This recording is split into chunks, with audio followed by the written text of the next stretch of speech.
Aladdin, The Return of Jafar, is a 1994 Disney animated film. It's indeed the sequel to Aladdin. And the plot, I'm sure, isn't too hard to figure out, judging from the title. But you see that Aladdin is still with Princess Jasmine. They're happy. In fact, Aladdin is about to become the advisor to the Sultan, who is the king. So things are looking well until Jafar, the evil villain from the first film, has come back. And not only is he back and looking for revenge, but he's a genie. So he's even more powerful and evil than ever. Now, what I think of this sequel is I like this movie. I do. It's funny because this wasn't released in the theaters. It was a direct-to-home video release.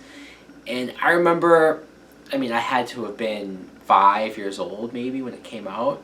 I remember owning this on VHS, and I watched it so many times. In fact, I think I watched it more than the original movie, which is saying something. So rewatching it now, I definitely got some nostalgic feelings. I will admit, it's not better than the original Aladdin film, of course, but still I thought there was a lot of good in it. Let's talk about Aladdin and Princess Jasmine. The fact that they are together and they're happy, I like seeing that.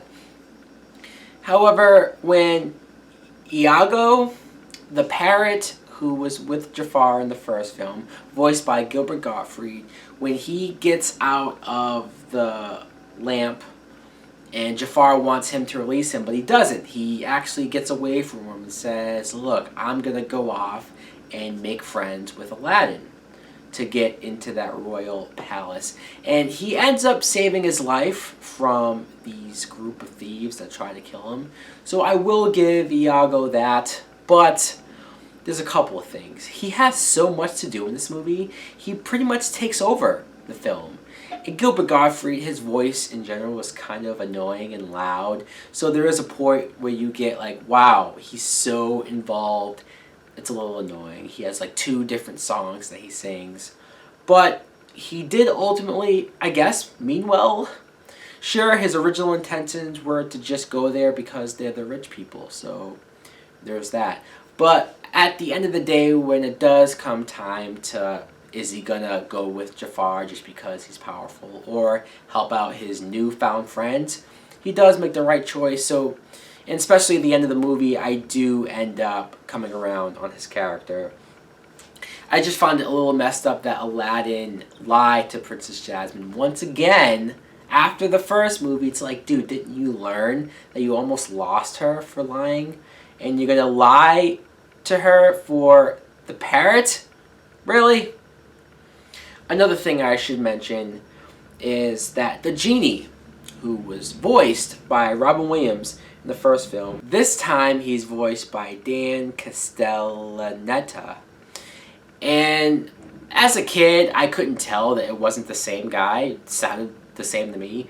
And even rewatching it, it sounds close enough.